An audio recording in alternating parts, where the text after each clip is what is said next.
हाँ तो भी कैसे हो सभी लोग? बढ़िया। ओके। तो सबसे पहले जय माता दी सारियानो। और विद्यार्थियों, शुरू करने वाले हैं राजस्थान की लोक देवियाँ। और इनमें जो है वो सबसे महत्वपूर्ण, सबसे पहले जो परीक्षा में जो ज़्यादातर प्रश्न पूछे जाते हैं वो हमारी दो लोक देवियाँ जो है वो महत्वपूर्ण रहेंगी। एक तो करणी माता और एक जो है वो आपकी जीण माता। कौन सी माता? जीण माता। तो बिना किसी देरी के क्लास को हम जो है वो शुरू कर देते हैं और सबसे पहले जीण माता को हम पढ़ेंगे और एक जयकारे के साथ क्लास को शुरू करते हैं भाई। ठीक है? हाँ, तो बोलो सारा जय माता दी। ठीक है भी। ओके। तो सबसे पहले ये जो है वो आप दर्शन कर लीजिए। ये जो है वो दाढ़ी वाली डोकरी आपके सामने प्रस्तुत है। और दाढ़ी वाली डोकरी यानी जीण माता। ये भी प्रश्न पूछा जाता है कि दाढ़ी वाली डोकरी किसे कहते हैं। डोकरी का मतलब होता है मतलब जो मतलब बूढ़ा हो जाता है ना, तब उसे बोलते हैं डोकरी, या डोकरा भी बोलते हैं ना, इधर अपने जयपुर साइड में बोलते हैं ना। हाँ, जो बूढ़ा आदमी हो जाता है उसे बोलते हैं डोकरा, और जो मतलब महिला होती है वो बूढ़ी हो जाती है उसे बोलते हैं डोकरी। तो करणी माता को कहते हैं दाढ़ी वाली डोकरी। क्यों कहते हैं दाढ़ी वाली डोकरी, ये भी आज आपको मैं बताऊंगा। सबसे पहले बात करेंगे कि एक बार आप तसल्ली से दर्शन कर लीजिए ताकि जो है वो आपका बेड़ा पार हो जाए भाई साहब। ठीक है? करणी माता की अगर कृपा किसी पर हो जाती है तो उसका बेड़ा पार है, समझो आप। ठीक है? चलो भाई, जनरल बातें हम शुरू करने वाले हैं। सबसे पहले हम बात करेंगे क्या कि इनका जन्म कहाँ होता है और इनके पिता का नाम क्या था। ये दो महत्वपूर्ण चीजें हम जो है वो पढ़ने वाले हैं। तो देखिएगा, सबसे पहले बात करें जन्म की अगर बात करें तो इनका जन्म कहाँ हुआ था और कब हुआ था। जन्म हुआ था दोस्तों इनका सुवाप गांव। कौन सा गांव है? सुवाप गांव।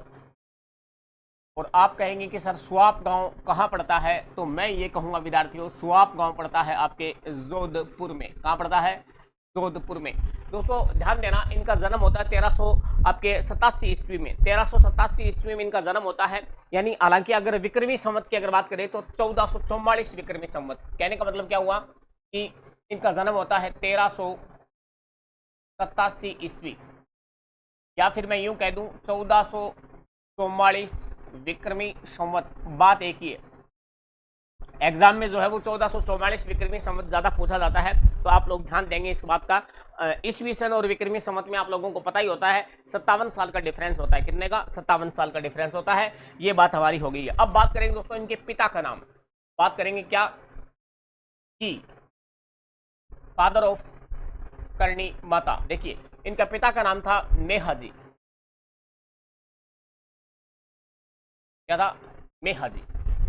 पिता का नाम क्या है? मेहाजी है भाई साहब। ठीक बात है ना? ओके, आज आपका उद्धार हो जाएगा क्योंकि जीण माता जो है वो सबसे पहले क्लास का शुभारंभ जीण माता से हुआ है, सॉरी करणी माता से हुआ है। तो करणी माता हो या जीण माता हो, मतलब किसी भी माता की अगर मेहर हो जाती है तो भाई साहब बेड़ा पार हो जाता है। बात कर रहे हैं इनके जन्म हुआ स्वाप गांव जोधपुर। इनके पिता का नाम था मेहाजी। क्या नाम था? मेहाजी। क्लियर बात? यहां तक कोई दिक्कत नहीं है ना? ठीक है। अब बात करेंगे दोस्तों इनके बचपन का नाम। एग्जाम में इनका बचपन का नाम भी पूछा गया है। तो दोस्तों इनके मतलब जब ये बचपन में थी, मतलब माता जी जब बचपन में थी तब इनका नाम क्या था? तो बचपन का नाम है, बचपन का नाम। तो जब ये टाबर थका थे तो इनका नाम था दोस्तों क्या कि रिद्दूबाई। क्या नाम था? रिद्दूबाई, या रिद्दीबाई भी बोलते हैं, रिद्दूबाई भी बोलते हैं, बात एक ही है। ठीक है? थोड़ा ध्यान रहेगा, मतलब प्रश्न आ जाता है कई बार। ठीक बात है? इतनी बात समझ में आ गई ना? ठीक है सर, बहुत ही बढ़िया, बहुत शानदार। अब दोस्तों हम बात करने वाले हैं कुछ मुख्य बिंदुओं की। सर वो कौन से बिंदु हैं? मुख्य बिंदु ये है दोस्तों कि आपसे कई बार ये पूछ लिया जाता है, यहाँ पर जो चीजें हैं वो इतनी है। आगे बढ़ते हैं हम नेक्स्ट में अगर बात करें तो एक बार ये पेज जो है वो आप छोड़िएगा, यहाँ आइए, मंदिर पे आइए। करणी माता के जो मंदिर है उनका दर्शन कीजिए आप। और मैं थोड़ा साइड हो जाता हूँ, ये लीजिए मंदिर। ये आपके करणी माता जी का क्या है? मंदिर है। करणी माता का क्या है? मंदिर है। ठीक बात है ना? अब करणी माता का जो मंदिर है उस मंदिर की विशेष बात क्या है वो आपको बताता हूँ। एग्जाम में प्रश्न जो आते हैं ना वो देखने हमें। तो देखो, सबसे पहले अगर बात करें तो करणी माता का जो मंदिर है वो कहाँ बना हुआ है। मुख्य बात है कि करणी माता का मंदिर जो है वो दोस्तों कहाँ बना हुआ है। तो करणी माता का मंदिर बना हुआ है देशनोक। कहाँ बना हुआ है? देशनोक। ठीक है? देशनोक कहाँ है? तो मैं ये कहूंगा कि देशनोक है दोस्तों बीकानेर। कहां पर है? बीकानेर। ये लो, देशनोक कहां पर है? बीकानेर में है। क्लियर बात? ठीक है सर। अब इनके मंदिर की जो आकृति है, यानी इनके मंदिर की जो आकृति है वो है कटोरे नुमा, उल्टा जो कटोरा होता है ना उस जैसी है। इनकी आकृति कैसी है? उल्टे कटोरे नुमा। थोड़ा ध्यान रहे, क्यों? क्योंकि देखिएगा यहां पर देखिए आप, ये जो पार्ट आपको दिख रहा है ना, ये पार्ट ये ऐसे गुंबदाकार है, मतलब उल्टा कटोरा जो होता है ना उस हिसाब से इनकी आकृति है। इसलिए दोस्तों ध्यान देना कि करणी माता का जो मंदिर है उसकी आकृति उल्टे कटोरे नुमा होने के कारण इनके मंदिर को मठ भी कहते हैं। इंपॉर्टेंट बात है कि मंदिर को मठ भी कहते हैं, मठ भी कहते हैं। आशा करता हूं इतनी बात आपके समझ में आ गई होगी कि करणी माता के मंदिर को मठ भी कहा जाता है। इंपॉर्टेंट है, एक बार एग्जाम में ऐसा पूछा गया था, मुझे याद है कि किसी एग्जाम का प्रश्न था, पूछा गया था कि किस माता के मंदिर को मठ कहते हैं, तो ध्यान देना करणी माता के मंदिर को मठ भी कहा जाता है। क्लियर बात? और मंदिर की आकृति कैसी है? ऊपर से देखने पर इनकी आकृति है वो उल्टा जो कटोरा होता है ना उसके जैसी दिखाई देती है। क्लियर बात? बात करेंगे दोस्तों क्या कि करणी माता का जो मंदिर है वो शुरू में सबसे पहले बनवाया किसने था? तो राव बीका जो है वो राव बीका को करणी माता ने आशीर्वाद दिया था कि जा बीकानेर की स्थापना कर दे और तेरा राज्य जो है वो मतलब क्या है कि जोधपुर राज्य से अच्छा होगा। ठीक है ना? क्योंकि अपने बीकानेर में जो राठौड़ वंश है ना वो कहां से निकले हैं? तो मारवाड़ यानी जोधपुर रियासत से ही राव बीका है वो निकला है। इसलिए ध्यान देना कि इनके मंदिर का, हालांकि निर्माण तो नहीं पूछता लेकिन फिर भी ध्यान देना इनके मंदिर का जो निर्माण है वो कोई एक राजा ने नहीं करवाया था, लेकिन फिर भी आपके दिमाग में रहे कि कोई पूछ ले कि इनके मंदिर का निर्माण, तो आपका उत्तर होना चाहिए राव बीका। हालांकि राव सूरत सिंह भी आएगा आगे, लेकिन राव बीका याद रखना।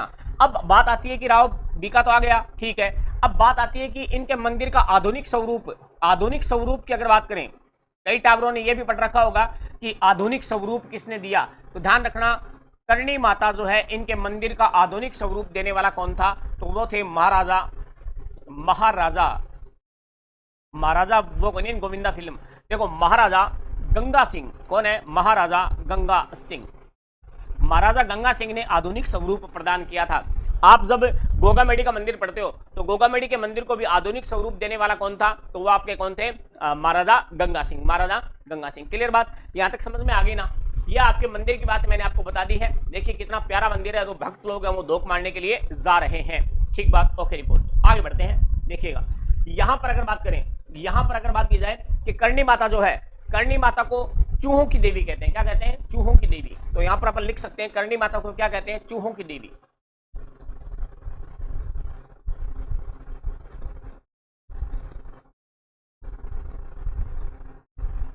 चूहों की देवी चूहों की देवी जो है वो इस कहते हैं इन्हें। और यहां पर करणी माता के मंदिर में अगर सफेद चूहा अगर आपको दिख जाता है तो मान लीजिए आपका बेड़ा पार है, आपका उद्धार है। ठीक है?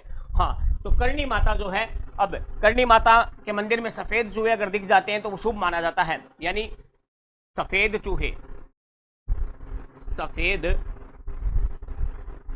चूहा दिखना शुभ माना जाता है, शुभ माना जाता है। लेकिन भाई साहब दिखे कौन? बहुत दूरों दिखे। अब बिया कौन है नहीं अगर आप मंदिर में प्रवेश करते हो, मंदिर परिसर में आप प्रवेश कर गए, उस समय अगर आपको कोई सफेद चूहा दिख गया अचानक तो वो शुभ माना जाता है। जैसे ही आप मंदिर में आगे बढ़े और करणी माता जी के धोख लगाने गए अंदर, मतलब मंदिर परिसर में अंदर एंटर कर गए आप, यानी यहां पर पहुंच गए, ठीक है, तब अगर आपको सफेद चूहा दिख जाता है तो इसका मतलब वो भी आपको शुभ माना जाता है। जबरदस्ती नहीं देखना भाई साहब, 1 मिनट रुकना चाहिए। आगे है जबरदस्ती का मतलब ये होता है कि वहां पर कढ़ाइयां रखी हुई होती हैं तो वहां पर तो ढेर सारे चूहे आपको दिख जाएंगे, तो वहां पर लोग क्या है कि वहां पर भी सफेद चूहे बहुत ही रेयर दिखते हैं, रेयर। ठीक है ना? हाँ, तो बात यह है दोस्तों कि सफेद चूहा दिखना क्या होता है? शुभ माना जाता है। ठीक बात? आपको जबरदस्ती नहीं देखना है। जबरदस्ती का मतलब हो गया वहां लोग खड़े रहते हैं, दिखते रहते हैं, कच्ची दिखकर, वो कोई तरीका नहीं होता है। आप मंदिर में गए, अचानक आपको दिख गया, आप धोख लगाने गए, अचानक आपको ऐसा लगा कि हाँ चूहा यहाँ से निकला है, तो वो शुभ माना जाता है। ठीक है? ओके, तो ये सफेद चूहों की देवी इन्हें कहते हैं। और सफेद चूहा जो होता है इसका मतलब होता है काबा, यानी सफेद चूहों को क्या कहते हैं? काबा। सफेद चूहों को क्या कहते हैं? काबा। सफेद चूहों को काबा कहते हैं, काबा, काबा कहते हैं।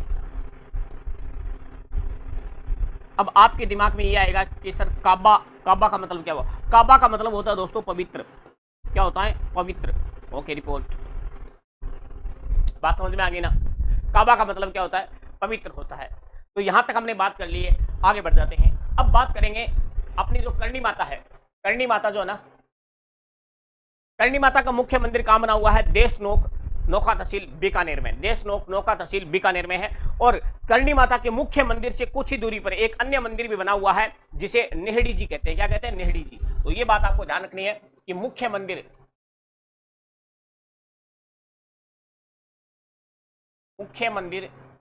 से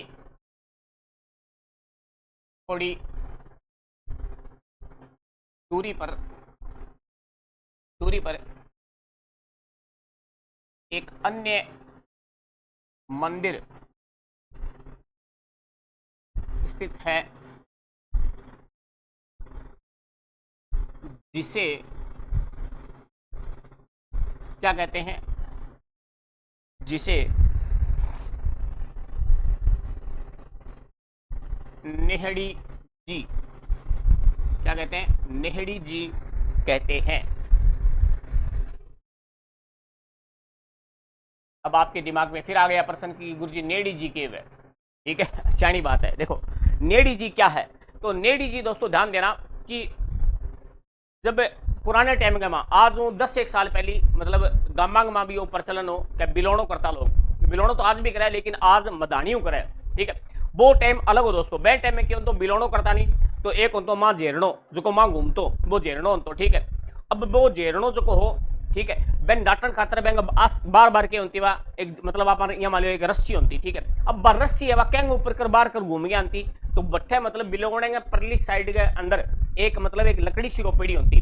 बेन बोला है नेड़ी। क्या बोला है? नेड़ी। बताते हैं कि करणी माता जो है वो मतलब बैन टाइम में बिलोणो करता नहीं क्योंकि मगन गाँव वगैरह तो होती तो वह बिलोणो करता। ठीक है, तो बिलोणो करता तो नेड़ी नहीं नेड़ी वह नेड़ी लोग पूजने लग गया, उसे कहते हैं नेड़ी जी। क्या कहते हैं? नेड़ी जी। इतनी बात समझ में आ गई। अब एक चीज आपको और बता देता हूं मैं कि राव बीका को करणी माता ने जो है वो बीकानेर, बीकानेर मतलब क्या है कि स्थापना का आशीर्वाद दिया था कि तू बीकानेर शहर बसाएगा और इतना बढ़िया बसेगा जिसकी कोई हद ही नहीं है। ठीक है, वो तो आजकल की है सारा मतलब कि इंस्टाग्राम फेसबुक आड़ंगो खराब कर दियो। बीकानेर शहर बहुत बढ़िया शहर है। ठीक है, अब क्योंकि आजकल दे देखो यो इंस्टाग्राम पर वो बीकानेर प्रधान है, वो बीकानेर प्रधान है। ठीक है, फिर पुलिस सारा गाड़ी आवे गाल ले जा क्या किसी बीकानेर प्रधान मैं बताऊँ ना जाई ना। ठीक है, बस देखिए बीकानेर की शेरनी। ठीक है, शेरनी शेर घना ही फिर ध्यान देना। यहाँ पर अगर आप बीकानेर घूमने जाते हो तो वहां पर जो दर्शनीय स्थल है वो बहुत ज्यादा है। जैसे एक तो आपका करणी माता देशनोक नौका तहसील बीकानेर बहुत ही अच्छा मंदिर है ना। एक आपका जूनागढ़ का किला है ना, जूनागढ़ का किला राय सिंह ने बनवाया था। तो बहुत सारी चीजें देखने के लिए, लेकिन आप देखा होने बढ़ जाएंगे शूटिंग करने लग जाओ और सेल्फी लेने लग जाओ। देखो नेड़ी जी कहते हैं इंपॉर्टेंट क्वेश्चन है, यहाँ से प्रश्न बन सकता है दोस्तों, यहाँ से प्रश्न आ सकता है कि नेड़ी जी कहाँ है। तो ध्यान देना नेड़ी जी बीकानेर में ही है। नेड़ी जी कहाँ है? बीकानेर में। अब आपको बात बताता हूं कि राव बीका ने, देखो बात करते हैं दोस्तों क्या कि राव बीका, बीका बीका ने बीकाना बसाया ना। राव बीका ने 1488 ईस्वी में है ना, आखा तीज के दिन, आखा तीज के दिन दो शहरों की स्थापना हुई, एक नागौर एक बीकानेर। ध्यान रखना इस बात का, एक नागौर एक बीकानेर। एक मिनट रुकना भी, एक मिनट रुकना, चाय पियेंगे आप है ना, तो आपको पीनी है तो बता दो भाई।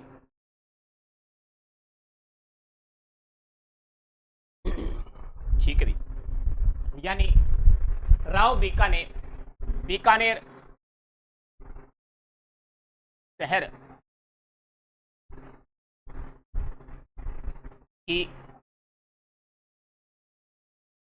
स्थापना, राव बीका ने जो है वो बीकानेर शहर की स्थापना की। ठीक बात है। और कब की? 1488 ईस्वी में। कब की? 1488 ईस्वी में। किसके आशीर्वाद से की? तो करणी माता का आशीर्वाद था कि जा बच्चा तथास्तु। ध्यान देना, बीकानेर शहर की स्थापना की करणी के आशीर्वाद से, करणी माता के आशीर्वाद से, करणी माता के आशीर्वाद से। ठीक है, बात समझ में आ गई ना? ठीक बात है गुरुजी, बहुत बढ़िया। इसलिए ध्यान देना कि बीकानेर के राठौड़ों की इष्ट देवी कौन है? करणी माता। इंपॉर्टेंट क्वेश्चन है कि बीकानेर के राठौड़ों की इष्ट देवी या आप कह दो आराध्य देवी, बात एक ही है। यानी बीकानेर के राठौड़ों की, बीकानेर के राठौड़ों की इष्ट देवी, इष्ट या फिर आप कह सकते हो आराध्य देवी, क्या कह सकते हो? आराध्य देवी। ठीक है, कौन है? तो करणी माता। कौन है? करणी माता। लाइन बड़ी इंपॉर्टेंट है, लाइन बड़ी ही खास है दोस्तों। ध्यान देना कि आपसे कोई पूछ ले कि बीकानेर के राठौड़ों की इष्ट देवी या आराध्य देवी कौन है, तो करणी माता है, ध्यान देना। लेकिन सीधा पूछ ले कि अपने राठौड़ों की कुल देवी, राठौड़ों की कुल देवी पूछे ना, तो आपकी आएगी आपकी नागणेची माता। कौन आएगी? नागणेची माता आएगी, भले ही वो जोधपुर के राठौड़ों, भले ही वो बीकानेर के राठौड़ों, भले ही वो कहीं के हो। तो ध्यान देना, राठौड़ों की कुल देवी पूछे ना, तो आएगी आपकी नागणेची माता। और आपसे कहती कि बीकानेर के राठौड़ों की इष्ट देवी बताइए, तो कौन होगी? करणी माता।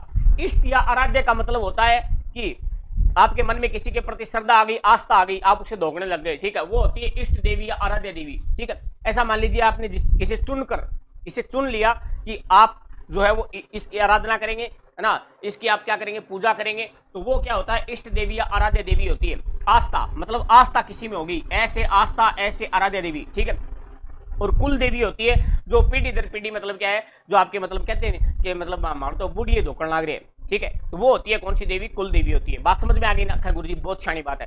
अब बात करेंगे, आपने एक चीज और भी सुनी होगी कि मेहरानगढ़ का किला है, मेहरानगढ़ का दुर्ग है। तो मेहरानगढ़ दुर्ग कहां पर है? जोधपुर में है। तो मेहरानगढ़ दुर्ग जो है उसकी नींव भी किसने रखी थी? करणी माता ने अपने शुभ हाथों से रखी थी। यानी मेहरानगढ़ दुर्ग की नींव भी है वो किसने रखी थी? करणी माता। मेहरानगढ़, मेहरानगढ़ दुर्ग की नींव, मेहरानगढ़ दुर्ग की नींव करणी माता ने रखी, करणी माता ने रखी, करणी माता ने रखी। बात समझ में आ गई ना? तो गुरुजी बहुत बढ़िया बात है, बहुत ही शानी बात है। अब थाने एक मजेदार बात बताऊं क्या गुरुजी के, करणी माता जो है, करणी माता जो है, इनका प्रतीक क्या है? तो ध्यान देना विद्यार्थियों, करणी माता का प्रतीक जो है एग्जाम में पूछा गया था, मुझे याद आ रहा है किसी एग्जाम में पर्सन मैंने देखा था कि करणी माता का प्रतीक बताइए। तो करणी माता का प्रतीक क्या बताएंगे आप? करणी माता का प्रतीक क्या बताएंगे आप? चील। क्या बताएंगे? चील, जिसे स्थानीय भाषा में जो है वो संवली कहा जाता है। क्या कहते हैं? संवली। ध्यान रखना इस बात का, इंपॉर्टेंट क्वेश्चन है। और मैं ये जो है वो करणी माता की फोटो के पास ही लिखूंगा क्योंकि इंपॉर्टेंट बात है भाई। देखो, प्रतीक, प्रतीक क्या है? चील। क्या है दोस्तों? चील। और चील को स्थानीय भाषा में क्या कहा जाता है? संवली। क्या कहते हैं? संवली। बात समझ में आ गई ना? तो गुरुजी बहुत बढ़िया बात है। तो प्रतीक ध्यान रखियो बच्चों, प्रतीक किसे कहते हैं? तो प्रतीक जो है वो आपका करणी माता का क्या है? चील है। क्या है? चील है। स्थानीय भाषा में इसे क्या कहते हैं? संवली कहते हैं। हमें एक एक बात पता होनी चाहिए, क्योंकि अगर लोक देवियों में से एग्जामिनर प्रश्न पूछता है तो उसकी प्राथमिकता पता है क्या होती है? या तो करणी माता या जीर्ण माता, या तो करणी माता या जीर्ण माता। आप एक बार दर्शन कीजिए, मैं चाय पी लेता हूँ। ठीक है, याद हो रहा है ना? अपन रिपीट भी कर लेंगे, टेंशन लेने की जरूरत ही नहीं सर। ठीक है,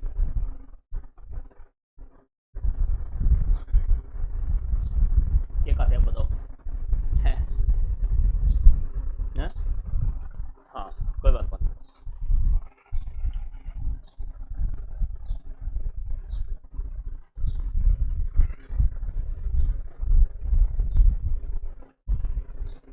अब जो है वो आपको एक मजेदार बात बताता हूं मैं कि करणी माता जो है वो स्वयं किसकी पूजा किया करती थी? करणी माता स्वयं में किसकी पूजा किया करती थी?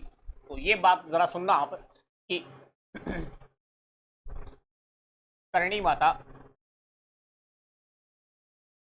स्वयं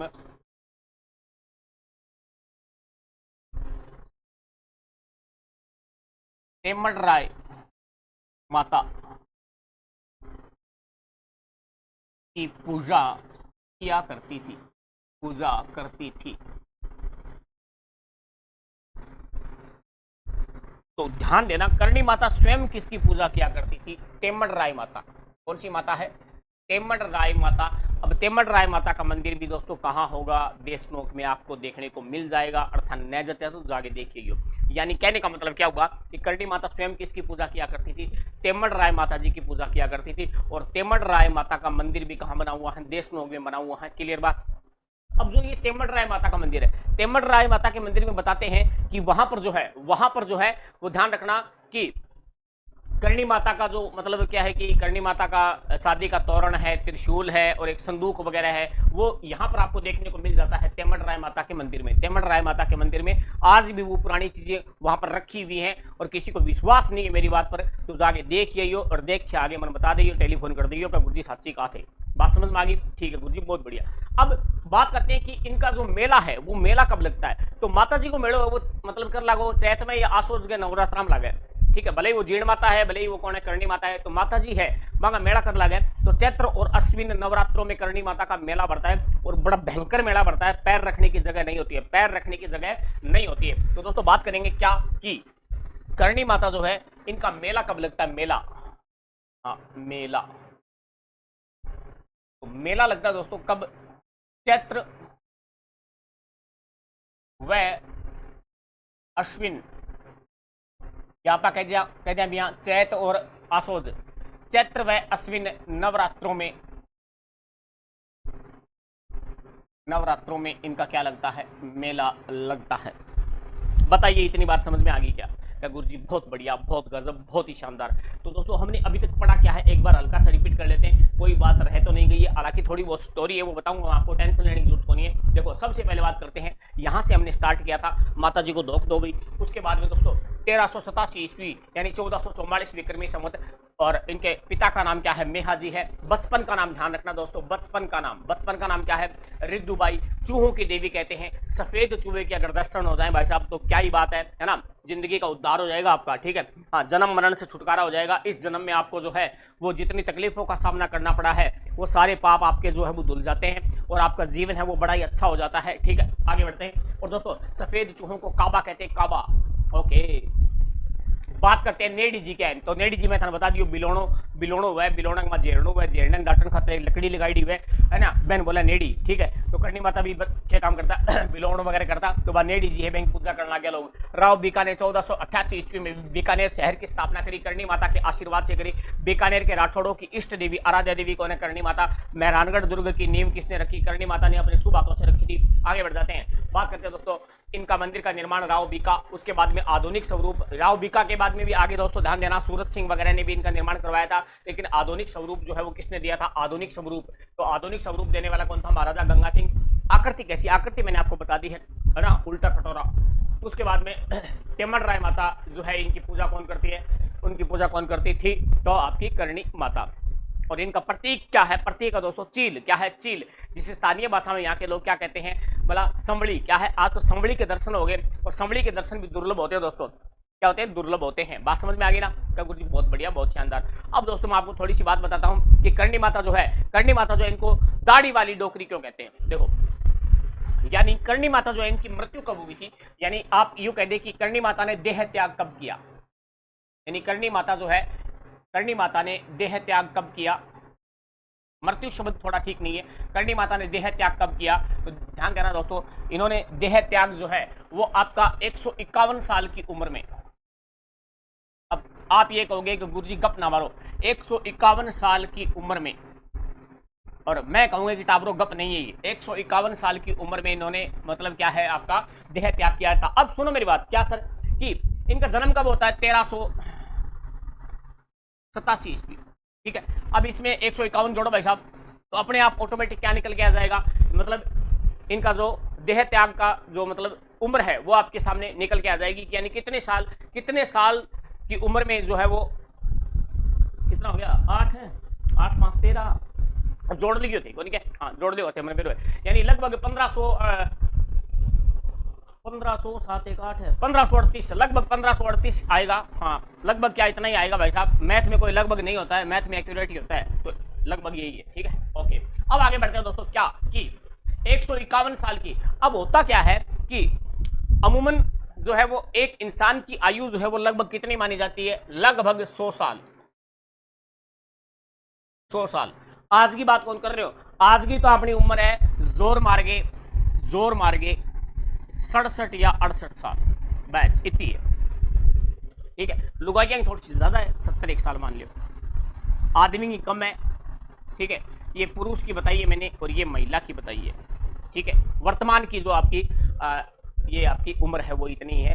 धीरे धीरे उम्र घटती जा रही है भाई साहब। ठीक है, एक टाइम आज को टाबरा की उम्र हो रहेगी लगभग 25-30 साल। ठीक है, समझ में आ गया ना, क्योंकि ग्लोबल वार्मिंग हो रही है ना, प्रदूषण फैलता जा रहा है, पेड़ पौधे हम लोग काटते जा रहे हैं। ठीक बात है। और दूसरा, आजकल के टाबर जो है वो नशे की लत इनको लग गई है, तो ज्यादातर उम्र लोग जीवे ही को नहीं। ठीक है, आजकल का टाबर है लगभग जोर मार के 30-35 साल। ठीक है, हाँ तो बात करेंगे दोस्तों क्या 151 साल बहुत हुए। 151 साल की उम्र में जो है इन्होंने मतलब क्या है इनकी मृत्यु हुई थी। बात करेंगे दोस्तों क्या कि जब एक इंसान की आयु कितनी होती है, अधिकतम 100 साल। अधिकतम 100 साल बताते हैं कि 100 साल के बाद में अगर कोई जीवित रहता है 100 साल के बाद में, तो फिर 100 साल तक तो उसके दांत वगैरह पड़ जाते हैं सारे, है ना, और दांत वगैरह पड़ जाते हैं, बाल एकदम सफेद हो जाते हैं। सफेद क्या, बाल रहते ही नहीं है सिर पर, टकले हो जाते हैं आदमी 100 साल में। तो 100 साल के बाद में अगर कोई जीवित रहता है ना, तो उसके वापस से बाल आने लगते हैं, वापस से बाढ़ आने लगते हैं। विग लगाने की कोई जरूरत नहीं है। और ध्यान देना, दांत जो दांत भी वापस आने लगते हैं। इसलिए ध्यान देना, करणी माता कितने साल जीवित रही, 151 साल। तो सोच के देखो, आप सोच के देखिए, क्या करणी माता की दाढ़ी नहीं आएगी? बिल्कुल आएगी। अब आप कहोगे सर महिला की दाढ़ी, बिल्कुल 100 साल के बाद में अगर कोई जीवित रहता है तो महिला के भी दाढ़ी आनी शुरू हो जाती है। ठीक है ओके। और अपने गांव में भी देखो लगभग महिलाओं की दाढ़ी आवे, इसी बात को नहीं आवे नहीं। हाँ, जो जिस महिला की दाढ़ी होती है वो महिला क्या मानी जाती है, बहुत ही पवित्र मानी जाती है। अब दोस्तों ध्यान देना कि 151 साल की उम्र में जो है वो इनका निधन हो गया। अब बात करेंगे करणी माता को क्या कहते हैं, दाढ़ी वाली डोकरी। क्या कहते हैं, दाढ़ी वाली डोकरी।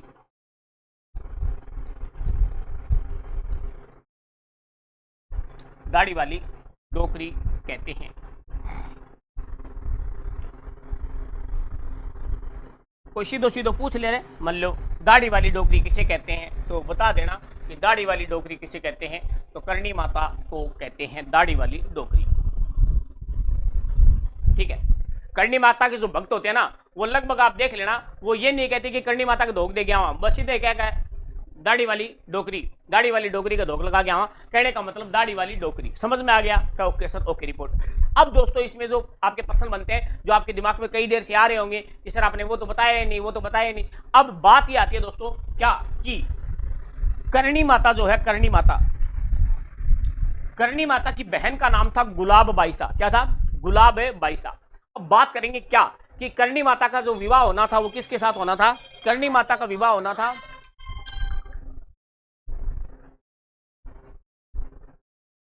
एक मिनट भाई,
हाँ जी, माफी चाहते हैं, अपनी रिदम है वो खराब हो गई थी थोड़ी, बीच में थोड़ा अर्जेंट कॉल था और इसलिए उठाना पड़ गया, आपसे माफी चाहते हैं। और बात करते हैं दोस्तों दाढ़ी वाली डोकरी। क्लियर बात? इतनी बातें समझ में आ गई? गुरु जी बहुत बढ़िया। अब मैं बताओ क्यों भूल गया, क्यों बीच में फोन आ जाए नहीं तो दिमाग खराब हो जाए। तो मैं बता रहा था आपको, हाँ, बहन का नाम था गुलाब बाईसा।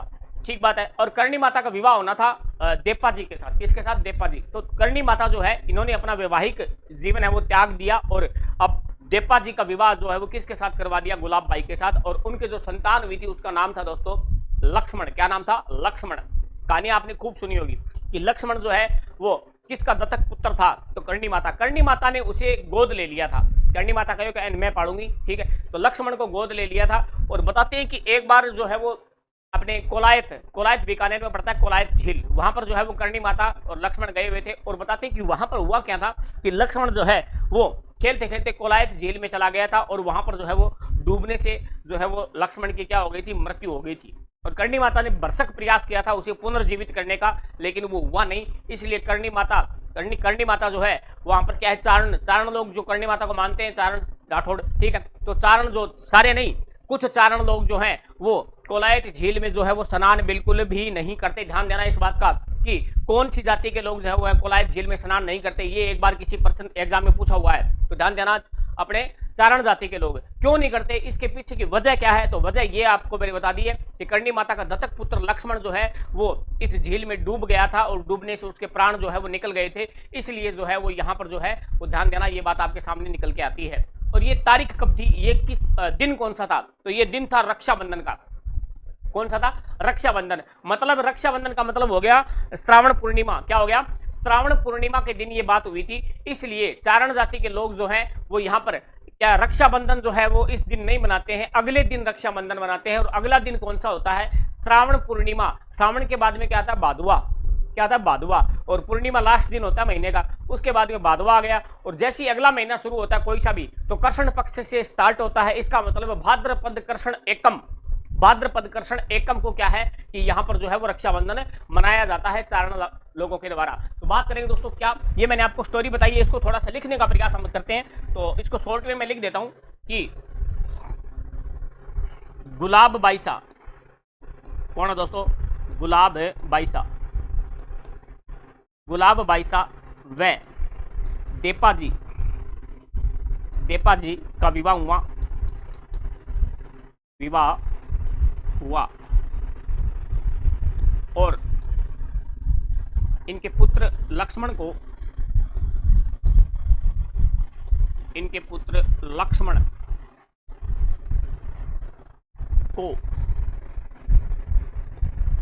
करणी माता ने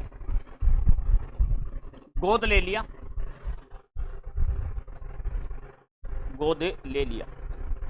और अब हुआ क्या कि लक्ष्मण अगली लाइन से लिखेंगे, लक्ष्मण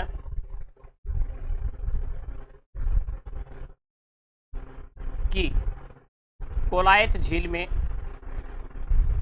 कपिल मुनि का आश्रम कहते हैं इसे, कोलायत झील में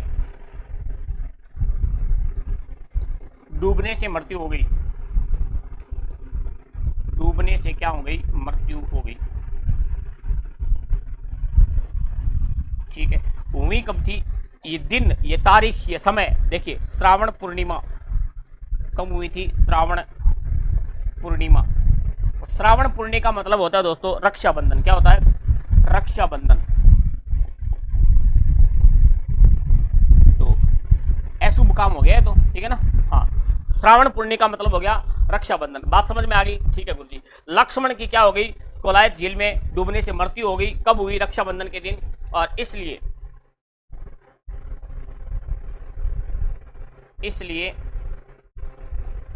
चारण जाति के लोग, ठीक है, चारण जाति के लोग कोलायत में स्नान नहीं करते, अशुभ मानते हैं। कोलायत में स्नान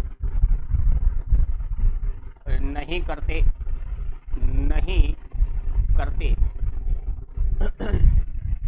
वह रक्षाबंधन भी अगले दिन मनाते हैं। वह रक्षाबंधन कब मनाया जाता है? तो ध्यान देना, रक्षाबंधन मनाया जाता है सावन का बाद में क्या हुआ? भादवो। भाद्रपद कृष्ण एकम, है ना, एकम को। तब आगे जगह नहीं है, समझ जाना आप, ठीक है। तो ये स्टोरी है, थोड़ी सी ध्यान रहे, ठीक है। तो ये अपनी क्या होगी? करणी माता जी कंप्लीट हो जाती है। एक बार दोबारा देखते हैं करणी माता को, मेरो जीश्वरों को नहीं है, दोबारा देखूंगा, ठीक हो। करणी माता आ गई है, ठीक है जी, ओके, जय हो माता जी। देखो जन्म 1387 ईस्वी, मेहा जी इनके पिता का नाम था, प्रतीक क्या है, चील है, स्थानीय भाषा में संवड़ी कहते हैं, और दर्शन हो जाए तो भाई साहब क्या ही बात है। बचपन का नाम रिद्दुबाई, बचपन का नाम क्या था, रिद्दुबाई। उसके बाद में चूहों की देवी, सफेद चूहा क्या कहलाता है, काबा कहलाता है, और इसके दर्शन है वो शुभ माने जाते हैं। नेक्स्ट आगे बढ़ेंगे, ये लो नेहड़ी जी की पूजा की जाती है, यहाँ पर मंदिर बना हुआ है। राव बीका ने यहाँ पर बीकानेर शहर की स्थापना कर दी है। आशीर्वाद था किसका, करणी माता का। बीकानेर के राठौड़ों की इष्ट देवी मानी जाती है, यानी आराध्य देवी मानी जाती है। मेहरानगढ़ दुर्ग की नींव रख दी थी इन्होंने, बहुत ही बढ़िया बात है। ये मिंदर रहा आपके सामने, मिंदर निर्माण बीका। उसके बाद में आधुनिक स्वरूप गंगा सिंह, देश नौ के बना हुआ, नौका तहसील में बना हुआ, आकृति है वो उल्टा कटोरा है, और इसे मठ भी कहते हैं। आगे बढ़ जाते हैं, ये लो तेमड़ राय माता की स्वयं करणी जो है वो पूजा किया करती थी, इसीलिए तेमड़ राय माता का मंदिर भी यहाँ पर बना हुआ है। मेला लगता है चैत्र अश्विन नवरात्रा में। देह त्याग इन्होंने किया था 151 साल की उम्र में, इसलिए इन्हें कहते हैं दाढ़ी वाली डोकरी। दाढ़ी आ गई थी वापस माता जी के। गुलाब बाईसा यानी देपा जी का विवाह हुआ, टाबर हुए लक्ष्मण के, लक्ष्मण की मृत्यु हो जाती है कोलायत झील में डूबने के कारण, इसलिए दोस्तों ध्यान देना, यहाँ पर यह घटना आपके सामने निकल के आती है। बात समझ में आ गई ना? Okay sir, okay report. सारी चीजें पढ़ ली हमने, क्या पढ़ ली है, सारी चीजें पढ़ ली। ये आपकी करणी माता जी है जो है वो कंप्लीट हो जाती है। मेरे हिसाब से मैंने सारा कुछ बता दिया है, इसमें जो है वो कोई भी पर्सन आपको जो बचा नहीं है। हाँ इतना जरूर है कि करणी माता ने अपना देह त्याग जो है वो किया था, वो कहाँ किया था, देपात्रा गांव पड़ता है एक बीकानेर में। कहाँ किया था, दीपात्रा गांव पड़ता है बीकानेर में। तो ये कोई खास पर्सन है नहीं, मुझे लगा नहीं, इसलिए मैंने आपको बताया नहीं। ठीक बात, ओके रिपोर्ट। किसी को लगे तो लिख लेना भाई, बोल दिया मैंने। अब जो है वो नेक्स्ट अपने कौन सी माता का दर्शन करने वाले हैं, तो नेक्स्ट हम दर्शन करेंगे जीर्ण भवानी। किसका करेंगे, जीर्ण, जो दुर्गा का रूप है। और बात करते हैं जीर्ण की, किसकी बात करेंगे, जीर्ण की बात करेंगे। ये लो जय हो, जीर्ण माता की बात करने वाले हैं। और सारा एक बार जयकारो बोल दो, जय माता दी। क्या बोलेंगे, लिखा हुआ है श्री जीर्ण जय माता दी। ठीक बात, आगे बढ़ते हैं। अब बात करेंगे जीर्ण माता जो है ये किसका मतलब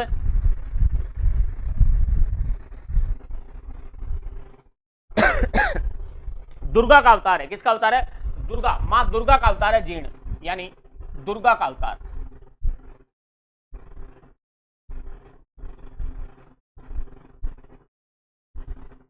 दुर्गा का अवतार, ठीक बात है। बात करते हैं दोस्तों इनका जन्म। तो इनका जन्म जो है वो कहां हुआ था, तो आप गौर करना। इनका जन्म हुआ था चूरू में। कहां हुआ था, चूरू में एक गांव पड़ता है घांगू गांव। कौन सा गांव है, घांगू गांव है। कई किताबों में धांगू गांव भी लिखा हुआ है, कोई फर्क कौन पड़े। अपन थोड़ा ध्यान रखना बस कि इनका जो जन्म है वो कहां हुआ था, घांगू गांव।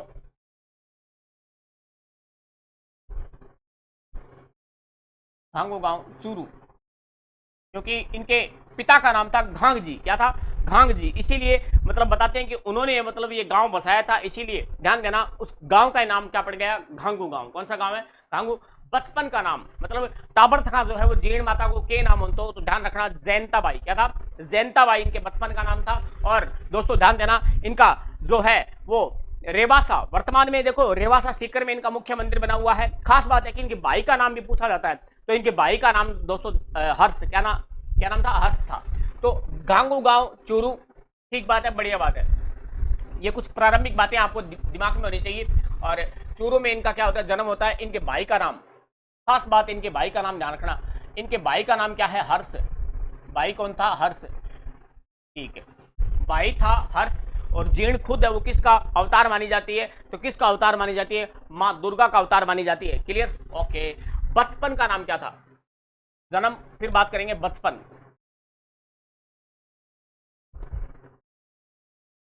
तो दोस्तों बचपन का नाम था आपका जैनताबाई। क्या नाम था, जैनताबाई, ठीक है, जैनताबाई था। और अब दोस्तों मजेदार बात क्या है कि इनका मंदिर कहाँ बना हुआ है, तो इनका मंदिर बनाओ दोस्तों, मंदिर के दर्शन आपको करवाऊंगा, टेंशन लेने की जरूरत को नहीं। जय साबू आपा करणी माता जी को मंदिर देखियो, मैं साबू आपा अंगो मंदिर भी देखांगा, घबराने की जरूरत को नहीं था ना। देखो पहले मंदिर दिखा दिया था ना, और आयो बनिए। और ये है मंदिर, लिखा हुआ है जीर्ण धाम में पधारे हुए सभी भक्तगणों को नई साल की हार्दिक शुभकामनाएं। 2014 ही फोटो है, ठीक है, लेकिन अब तो 2025 चल रहा है, ठीक है। और अनाज पात्र है, अनाज पात्र है ही। और यहाँ पर लिखा हुआ है ये जीर्ण भवानी है, जीर्ण माता जी है, ये लिखा हुआ नाम, ठीक है। तो आप मत वो मंदिर का हुआ है, जीर्ण हुआ है। ये मंदिर है कहाँ पर, रेवासा सीकर। लोकेशन कहाँ है, रेवासा सीकर। अब आपके दिमाग में आएगा कि इनका जन्म शुरू में होता है, इनका मंदिर यहाँ पर क्यों बना हुआ है, तो इसके पीछे कहानी है, मैं आपको बताऊंगा।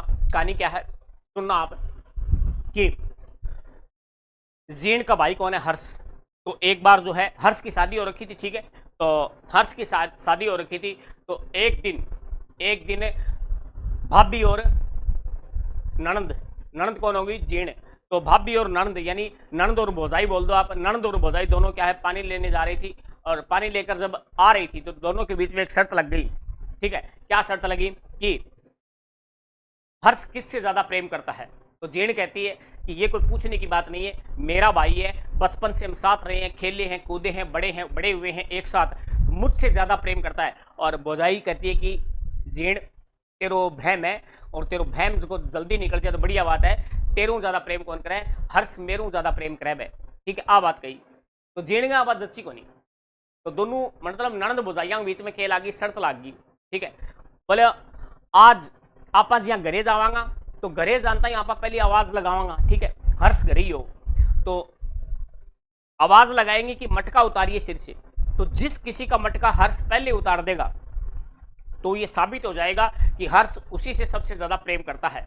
और दोस्तों ध्यान देना कि हर्ष हमेशा अपनी बहन जीण का है वो मटका पहले उतारा करता था, लेकिन उस दिन कुछ और ही होना था दोस्तों। जब दोनों ननद भौजाई आती है घर के अंदर प्रवेश करती है, ठीक है, तो जीण मतलब क्या है, हिला मारती है हर्ष को कि हर्ष भाई जी आइयो, घड़ो उतराइयो, ठीक है। हर्ष बाज गया आयो, और आगे मतलब दोनों खड़ी घड़ियों लिया यहाँ, ठीक है। तो हर्ष ने उस दिन पता नहीं क्या उसके दिमाग में आ गई, उसने भाई साहब अपनी पत्नी का है वो मटका पहले उतरवा दिया। और जैसे ही ये घटना हुई तो भाभी ने तुरंत तिरछी नजरों से किसकी तरफ देखा, जीण की तरफ। और जीण को गुस्सा इतना भयंकर आया कि जीण ने वो मटका है वो तुरंत नीचे फेंक दिया और वहां से रवाना हो गई। और वहां से रवाना होकर कहां आ गई, रेवासा सीकर। रेवासा सीकर में यहां पर दोस्तों अरावली की पहाड़ियां पड़ती हैं, ठीक है। अब तो वहां पर हर्ष की पहाड़ी, नाम ही उसका हर्ष की पहाड़ी पड़ गया है। तो वहां पर क्या है दोस्तों, वहां पर जीण आ गई और जीण गुस्से में थी। पीछे पीछे कौन आ गया, हर्ष आ गया।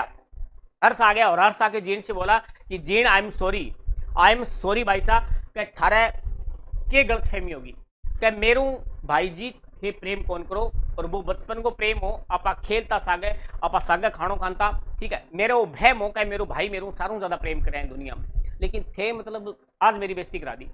बोले भाई मैं तेरू ही करूं प्रेम, इसी कोई बात को नहीं, हाँ ठीक है। अब जीण नहीं मानी भाई साहब, जीण को इतना गुस्सा था कि जीण कह रही है मैं नहीं जाऊंगी भाई साहब, और आप हर्ष बोले मैं भी कौन जाऊं, अठीर हुआ मैं। हर्ष भी जिद्दी था, जीण का ही भाई था भाई साहब, जिद्दी था एक नंबर का। हर्ष बोले मैं भी कौन जाऊं। तो जीण ने एक बात कही थी कि अगर तू नहीं जाएगा भाई तो बताइए भाभी का घड़ा कौन उतरवाएगा, ठीक है, टेढ़ी बात कह दी। अब बताते हैं कि हर्ष भी वहां से नहीं गया और जीण भी वहां से नहीं गई, और जीण ने तपस्या करी, हर्ष ने भी क्या है वहां पर तपस्या करी, ठीक है। हर्ष वैसे क्या है बैरू के रूप में पूजा जाता है हर्ष को, भैरव के रूप में। तो ध्यान देना यहाँ पर दोनों बहन भाई जो है वो यहीं पर रहे थे, यहीं पर तपस्या करी थी, और फिर बाद में कालांतर में जो है वो आपके सामने एक कहानी आती है। और ये जो मंदिर बना हुआ है रेवासा सीकर में, अब इस मंदिर की बात आती है कि ये जो मंदिर है इस मंदिर का निर्माण किसने करवाया था। तो दोस्तों ध्यान रखना, जीण माता का जो मंदिर है, एक चौहान शासक आता है पृथ्वीराज प्रथम। देखो जीण माता जो है इसके मंदिर का निर्माण की अगर बात करें तो निर्माण की बात जब चलती है तो इनका निर्माण करवाया था चौहान शासक है एक पृथ्वीराज प्रथम।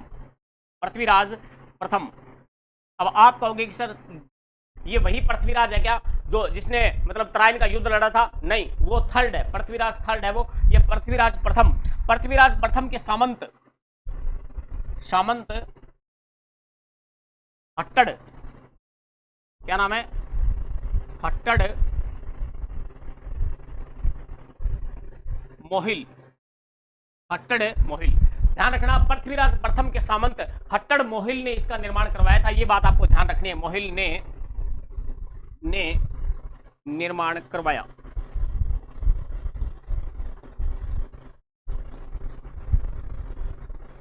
पृथ्वीराज प्रथम का सामंत था जिसका नाम था हट्टड़ मोहिल। क्या नाम था, हट्टड़ मोहिल। और एक बार एग्जाम में मैंने ऐसा प्रश्न देखा था, प्रश्न आया था जीण माता के मंदिर का निर्माण निम्न में से किसने करवाया। तो ध्यान रखना उसमें सिर्फ और सिर्फ एक ही नाम दिया हुआ था कि मोहिल। क्या नाम दिया हुआ था, मोहिल। तो ध्यान रखना हट्टड़ मोहिल आए या मोहिल हट्टड़ आए या हट्टड़ आए या अकेला मोहिल आए, बात एक ही है। तो ये तो हो गया आपने जीण माता के मंदिर का निर्माण करवाने वाला। एक प्रश्न यहां से यह भी आता है कि हर्ष मंदिर, कौन सा मंदिर है दोस्तों? हर्ष मंदिर।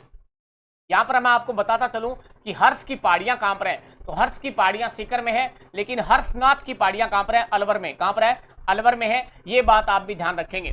मैंने क्या बोला?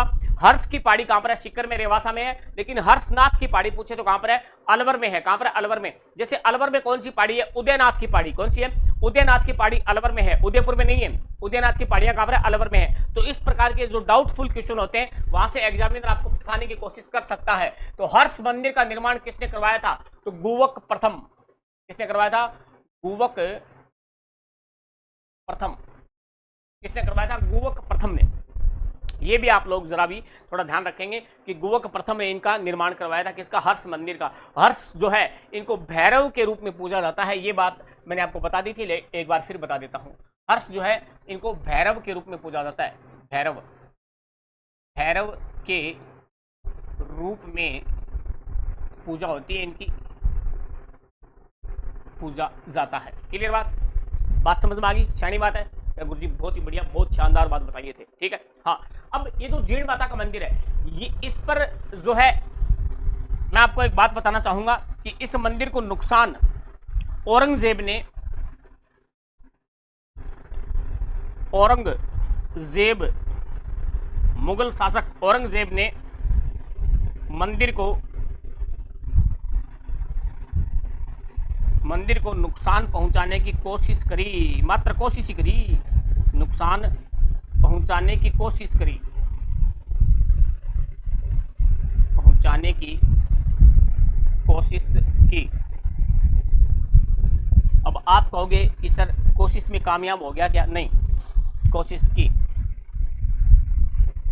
क्योंकि उस समय औरंगजेब क्या था, मंदिर वगैरह तोड़वा रहा था हिंदुओं के। ठीक है। हाँ, जैसे आपने सुना होगा अपने नाथ द्वारा में, मतलब राजसमंद में क्या है कि अपने श्रीनाथ जी की मूर्ति लगी हुई है। ठीक है।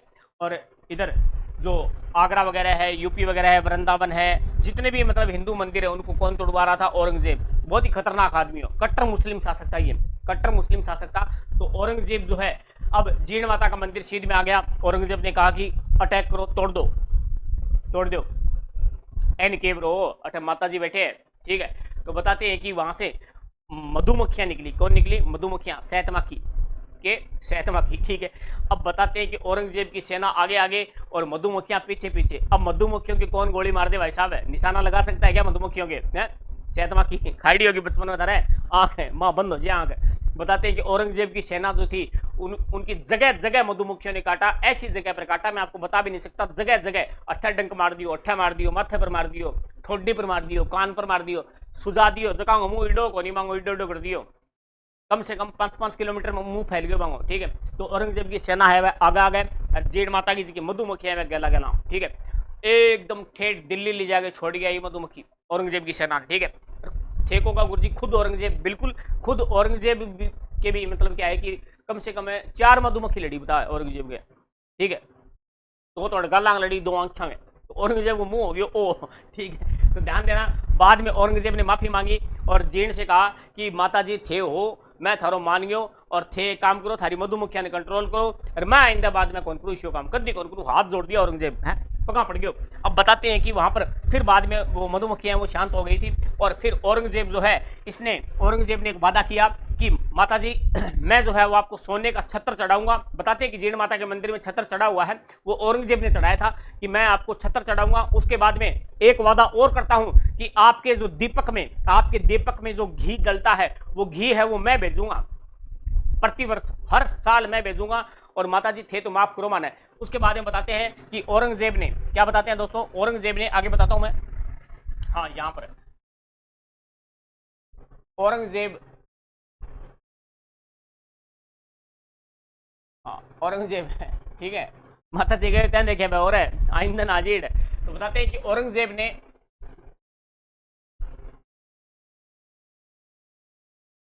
तीन माता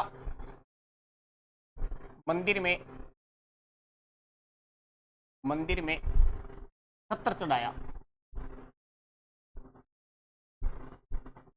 ठीक है। और दीपक का घी भी बेचता था, क्या कह रहे हैं, डर तो गुग्गो धोखा है, औरंगजेब डर तो जीर्ण धोकन लग गया के। हाँ, तो ध्यान देना, यहाँ पर दीपक का घी भी बेचता था। तो कहते हैं ना भाई साहब, चमत्कार को नमस्कार है, चमत्कार को क्या है, नमस्कार है। 1 मिनट रुकना भाई।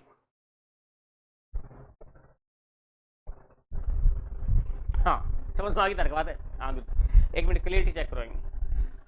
हाँ?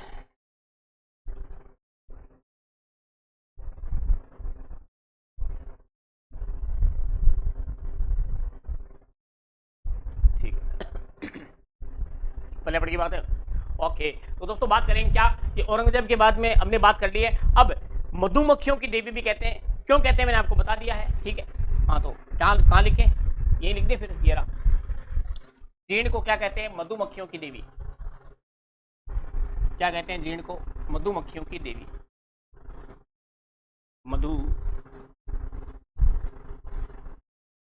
मक्खियों की देवी। पूछ लेता है कई बार कि मधुमक्खियों की देवी किस माता को कहा जाता है, तो ध्यान रखना, जीर्ण को कहा जाता है। किसे, जीर्ण को। इतनी बात समझ में आ गई। जीर्ण माता का मंदिर जो है उसका निर्माण किसने करवाया, पृथ्वीराज प्रथम के सामंत हट्टड़ मोहिल ने करवाया। ठीक है, हर्ष मंदिर का निर्माण किसने करवाया, तो गुवक प्रथम ने करवाया। ठीक है, और जीर्ण माता का मंदिर जो है वो कहां पर बना हुआ है, रेवासा सीकर में है। रेवासा कहां पर है, सीकर में है ना। अब रेवासा झील भी है, रेवासा एक झील भी है। ध्यान रखना, जीर्ण माता जो है दुर्गा का अवतार है। जीर्ण माता का जन्म कहाँ हुआ था, चूरू में हुआ था। बचपन का नाम क्या था, जयंताबाई था। भाई का नाम क्या था, हर्ष था। क्या था, हर्ष। ये सारी कार्य मैंने आपको बता दी है। अब बात करेंगे कि जब मैंने आपको बताया कि औरंगजेब जो है वो प्रतिवर्ष दीपक का घी है वो बेचता था, उसने प्रॉमिस किया था, और ये वादा जो है ये वादा हो गया। उसके बाद में जो है वो अपने जयपुर घराने से भी क्या है, कछुआ वंश का जब शासन रहा था तो उस समय भी अपने जीर्ण माता के मंदिर में जो है वो घी आता था प्रतिवर्ष। और वर्तमान में भी ध्यान रखना, अपने सेंटर सरकार मतलब दिल्ली से प्रत्येक साल अपने यहाँ पर क्या है, जीर्ण माता के लिए घी आता है, दीपक के लिए। ध्यान देना, ये बात इंपॉर्टेंट है, पूछ लेता है एग्जाम में कि कौन सी ऐसी माता है जिसमें दीपक का मतलब जो घी है वो अब भी आज भी सेंटर सरकार यानी केंद्र सरकार भेजती है। ठीक है, वर्तमान में मोदी जी भेजते हैं। तो ध्यान देना कि जीर्ण माता कौन है, जीर्ण माता। ठीक है, बात समझ में आ गई क्या गुरु जी, आ गई। अब मैं आपको बताता हूं कि इनका मेला कब लगता है। तो मेला तो भाई साहब वही है, चैत्र और अश्विन नवरात्रों में इनका क्या है, मेला बढ़ता है, जीर्ण माता का मेला लगता है। और भयंकर भीड़ होती है भाई साहब, क्या होती है, भयंकर इसमें भीड़ होती है। और खास बात यह है कि जो एग्जाम में प्रश्न पूछा गया है वो ये है कि जीर्ण माता का गीत, लोकगीत सबसे लंबा है। प्रश्न पूछ ले कि कौन सी ऐसी लोक देवी है मतलब जिसमें सबसे लंबा गीत है उसका, तो ध्यान रखना सबसे लंबा गीत किसका है, जीर्ण का है। सबसे लंबा किसका है, जीर्ण। तो ध्यान देना यहां पर कि यही लिख देता हूं, देखो सबसे लंबा लोक गीत, याद रखेंगे बात, सबसे लंबा लोकगीत। और ये प्रश्न कई बार आया हुआ है, इसलिए मैं इसे लगा देता हूं स्टार। क्या लगा देता हूं, स्टार लगा देता हूं, ताकि आपके दिमाग में रहे कि हाँ सर ने इंपॉर्टेंट बताया था, ये इंपॉर्टेंट बात है, आपको याद रखनी पड़ेगी। क्लियर, पहले बड़ी बात। अब जीर्ण के बारे में मैं आपको बहुत सारी चीजें बताने वाला हूं जो आपको नहीं पता है, क्या गुरु जी इसी के बाद बताऊंगा मैं। अब देखो क्या बात करते हैं कि आपने कन फटे जोगी जो होते हैं, कन फटे जोगी समझ गया, कन फटे जोगियों द्वारा डमरू और सारंगी वाद्य यंत्र के साथ जो है वो जीर्ण के गीत गाए जाते हैं। ये बात इंपॉर्टेंट ध्यान रखना कि कन फटे जोगी क्या हो गए, क्या बताते हैं, औरंगजेब है क्यों, ठीक है सूझियों पड़े देखो बात करेंगे कन फटे जोगी, कन फटे जोगियों द्वारा, कन फटे जोगियों द्वारा डमरू व सारंगी, डमरू व सारंगी वाद्य यंत्र के साथ गीत गाए जाते हैं, गीत गाए जाते हैं। ऑल क्लियर, समझ में आ गया ना मामला, ठीक है गुरुजी बहुत शानी बात है। अब बात ये आती है दोस्तों क्या कि जीण माता रोपवे बना हुआ है। जीण माता रोपवे जो लेटेस्ट रोपवे है, रोपवे का मतलब आप समझ गए ना, एक पहाड़ी से दूसरी पहाड़ी पर जाने के लिए मतलब क्या है, ऐसे रोप का मतलब होता है रस्सी, क्या होता है रस्सी, और वे का मतलब होता है रास्ता, ठीक है, ये देखिए होगा भाई पालनिया सा।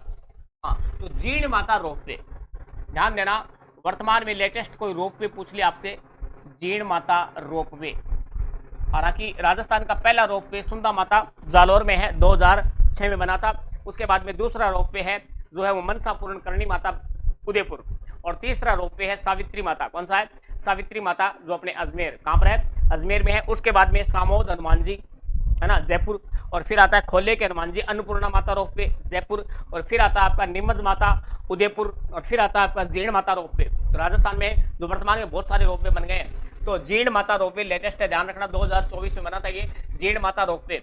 और जीण माता रोपवे जो है ये काजल शिखर, एक पर्वत है काजल, काजल है शिखर, काजल शिखर रोपवे भी बोलते हैं इसको, ध्यान रखना, काजल शिखर, और काजल शिखर पर है, ये बात आपको ध्यान रखनी है खास करके, मतलब लेटेस्ट नवीनतम डाटा है, इसलिए कोई पूछ सकता है आपसे कि काजल शिखर कहां पर है, ध्यान रखना, काजल शिखर शिखर में, कहां पर है, शिखर में, काजल, अब काजलवा नहीं है सनी देओल वाली, ठीक है, हाँ, इन हाथों ने हथियार छोड़े, चलाना नहीं बोले काजल, ठीक है। तो ये बात आपके दिमाग में आ गई होगी कि काजल शिखर कहां पर है, शिखर में है। जीण माता रोपवे बना हुआ है, 2024 में बना था, लेटेस्ट नवीनतम रोपवे है। और भी मतलब क्या, अभी बजट आया था अपना, उसमें बहुत सारे रोपवे है, जो 5-6 रोपवे और है, उनकी घोषणा हो चुकी है, और भविष्य में बनेंगे, और बनेंगे तब हम पढ़ेंगे, बनेंगे तब हमें पढ़ लेंगे, कोई दिक्कत नहीं है। बात समझ में आ गई क्या गुरु जी, बहुत शानी बात है, बहुत गजब। तो ये अपने क्या पढ़ लिया, जीण माता, क्या पढ़ लिया, जीण माता। देखते हैं मतलब कोई चीज छूट तो नहीं गई है। देखिए जीण माता का जन्म कहां पर होता है, तो सिंपल सी बात मैंने आपको बता दी, जीण माता का जन्म होता है भाई साहब आपके चूरू में, कहां पर होता है, चूरू में। और किसका अवतार है, दुर्गा, मां दुर्गा का अवतार मानी जाती है, कौन, जीण, कौन, जीण माता।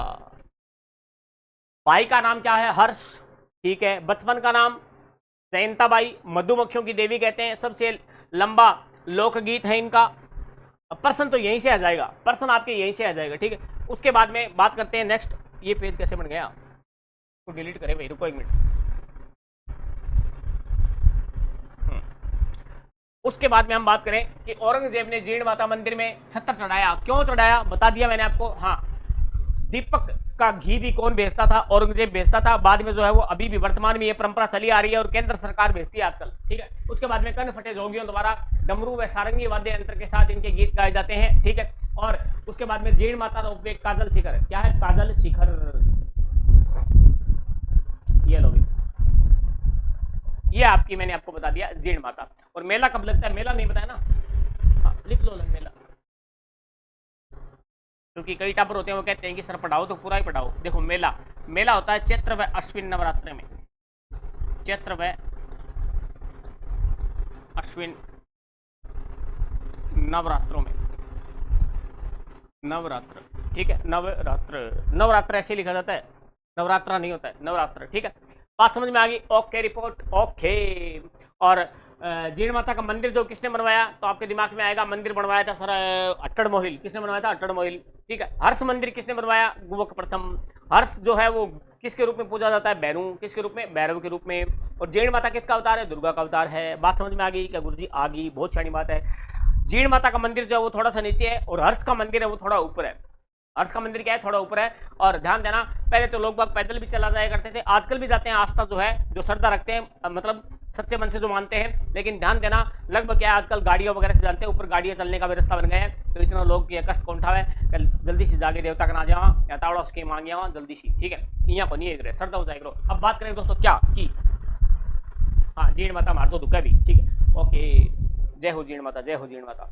थोड़ी कृपा रखियो, टावरा समझ में आ गया, बढ़िया तेरे को सारी चीज समझ में आ गया। अब दोस्तों बात करेंगे क्या, टाइम देख लो एक बार टाइम देखिए।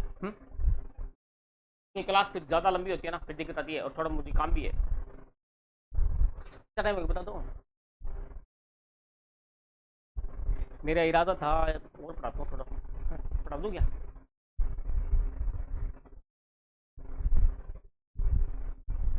पढ़ाई देता हूँ, चलो कोई बात नहीं है। देखो ये लो गुरु जी, आपको अच्छी बात है, नागणेची कौन सी माता है? नाग दिखा कौन था? और माता का नाम क्या है? नागणेची। नागणेची, नागणेची माता जो है वो दोस्तों ध्यान देना क्या की मैंने आपको बताया था राठौड़ों की कुल देवी कौन है? नागणेची। कौन है? नागणेची। बात समझ में आएगी ना? हाँ। अब यहां पर प्रश्न आता है कि इनका मंदिर जो है, इनका मुख्य मंदिर, वैसे कई मंदिर बने हुए हैं लेकिन मुख्य मंदिर जो वो नगाड़ा गांव बाड़मेर में बना हुआ है, ये खास बात है। यानी इनका मंदिर जो वो कहां पर बना हुआ है? नगाड़ा गांव बाड़मेर। बस इनकी दो तीन बातें ही हैं। और मंदिर बना हुआ है दोस्तों नगाड़ा गांव बाड़मेर। नगाड़ा बाड़मेर,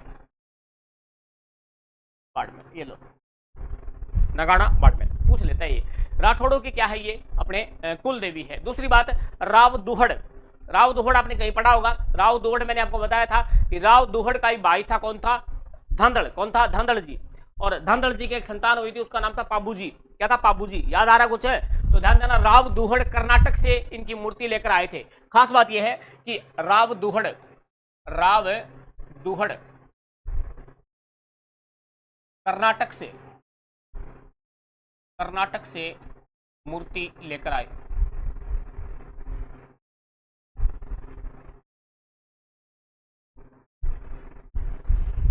बल्ले की बात, ठीक है गुरु जी।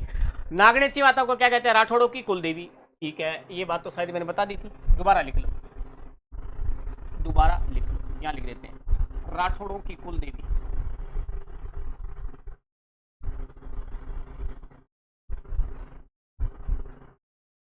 ये लो, ठीक है।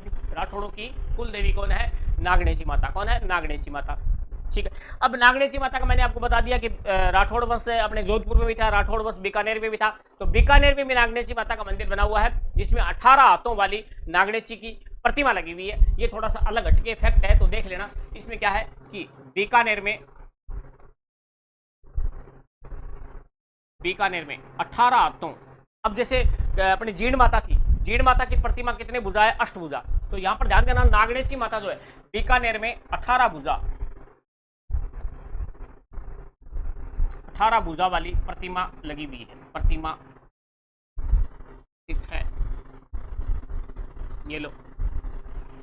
बीकानेर में क्या है? 18 भुजा वाली प्रतिमा लगी हुई है। बात समझ में आ गई? ठीक है गुरु जी। कर्ण लगवाई राव बीका, राव बीका ने लगवाई थी, ये कोई प्रश्न नहीं बनता है।